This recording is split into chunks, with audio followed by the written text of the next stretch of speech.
some big moments that have happened over the past few months. I think one of the biggest ones was when President Trump was on his visit to Saudi Arabia and he was spending some time with MBS. He was introduced to the new president of Syria. And I don't know if that was scheduled, but they shook hands, they took a picture. At the time, there were sanctions on Syria, and all of that hadn't changed. And then they have a great picture with President al-Shara, and then all of a sudden, just things started moving and things started happening.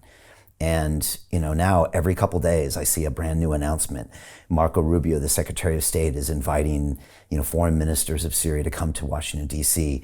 You see all of these British 2 days ago, now has normal relations with Syria.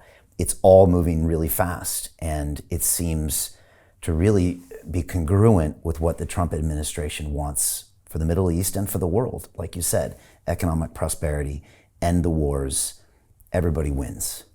I mean, one of the best things that makes America great is the way for the public to engage with their elected official.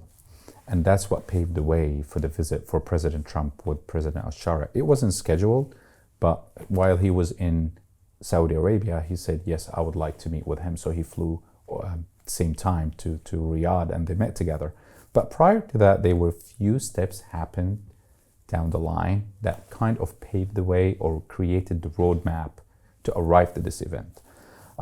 So February, I was in Washington, D.C. I was contacted by one of our Syrian community, Dr. Tarek Naemo from the SAP organization, Syrian American Alliance.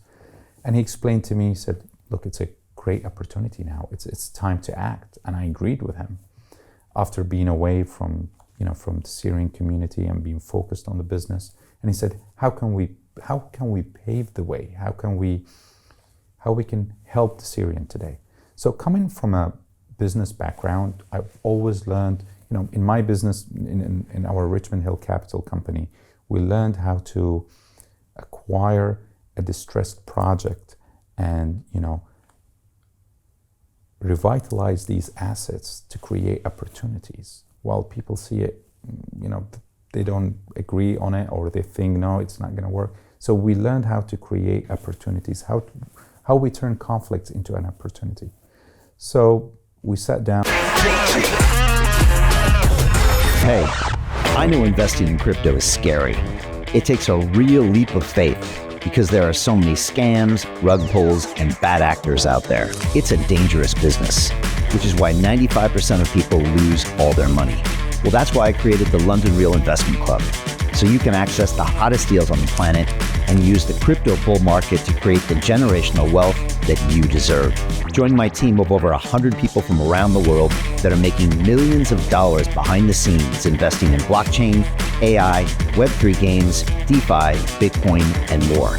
Don't miss out. Click the link below to book a call with one of my team now. But hurry, this bull market will end soon. I know investing in crypto can be scary. That's why you gotta join the investment club. Pull the trigger. Let's do this.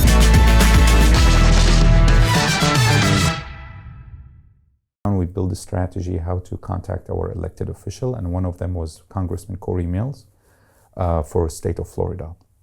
So I contacted him, and we met together. We had great relationship before, and he's very informed about Middle East policy. He used to be in Iraq. He's an ex-veteran. He fought in Iraq. He knows most of the leaders. He knows about the politics, all the foreign affairs politics about the Middle East. So it was a great timing. When I asked him, I said, what do you think of Syria? So he gave me a lot of insight, and I told him, would you please come with me to Syria? Let's go on a finding fact mission. And I was shocked when he looked at me and said, I will do it, Tarek. I mean, your elected official will turn at your face and tell you, yes, I will go to this danger zone country, people are afraid to go to. He said, I'll do it. And when I looked at him, I said, are you sure? He said, yes, I will go with you to Syria. It's part of our duty. It's our American national security interest. I want to see what's happening in Syria and make sure, we're not being a victim of the false media. And I said, okay, great. I left that day and I called my wife and I said, do you think he was really honest with me to go to Syria? She said, of course, I've always been honest with you. Why wouldn't he be? So a few days later, I contacted members of the SAP organization and I said, Congressman Cory Mills invited us to go to Congress. And he gave us a great tour around, sat down with us, gave us a lot of insight about what was happening in the Middle East, even things that I wasn't aware of, even that I'm Syrian. So a few days later, we decided to contact him and say, let's go ahead and schedule a delegation, an official delegation to Syria. He agreed. And luckily, we had Congressman Marlin Stutzman as well.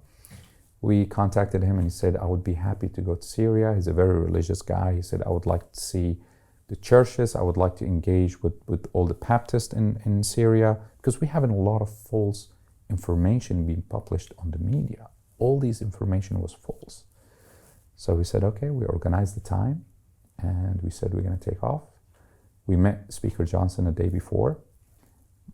He was aware that they were like a trip is going to go to Syria. And the reason why we did that, because it was going to go on the news and President Trump is going to read about it.